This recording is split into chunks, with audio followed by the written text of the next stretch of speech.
ఈ ovary cyst అనేవి అవి ప్రతి సిస్ట్ డేంజరే అంటారా? లేకపోతే ఇట్స్ ఎ గ్రూప్ ఆఫ్ అని మీరు చెప్తారా? ఇవి ఎందుకు ఫార్మ్ అవుతాయి అని మిమ్మల్ని అడిగితే మీరేం చెప్తారు? 2 కూడా నార్మల్ కాదు. సిస్ట్ అంటే ఏంటి?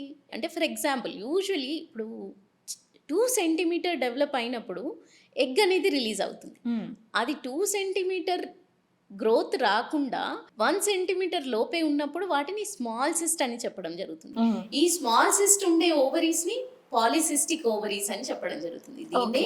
పీసీఓ ఓవరీస్, పీఎంఓఎస్‌లో చెప్తారు కదా! హ్మ్. పాలిసిస్టిక్ ఓవరీస్ అని. అది.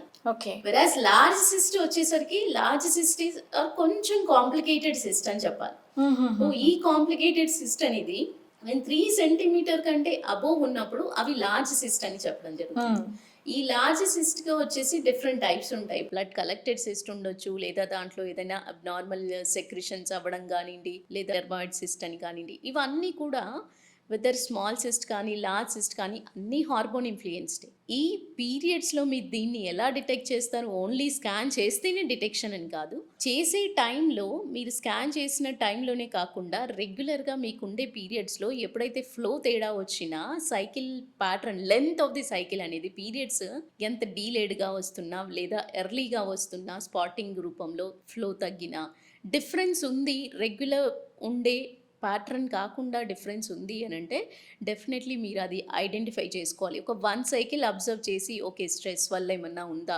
ఫుడ్ ప్యాటర్న్ కొంచెం లైఫ్ స్టైల్ చేంజ్ చేసుకొని నెక్స్ట్ సైకిల్ చూసి లేదు నెక్స్ట్ సైకిల్‌లో కూడా రిపీట్ అవుతోంది. సిమిలర్ ప్యాటర్నే వస్తోంది అనంటే డెఫినెట్‌లీ మీరు ఒకసారి గైనకాలజిస్ట్‌ని కన్సల్ట్ అయ్యి సరైన బ్లడ్ టెస్ట్ కానియండి, స్కాన్స్ కానియండి చేయించుకున్నట్టయితే హ్మ్. మీరు డిటెక్ట్ చేసుకోగలుగుతారు ఈజీగా.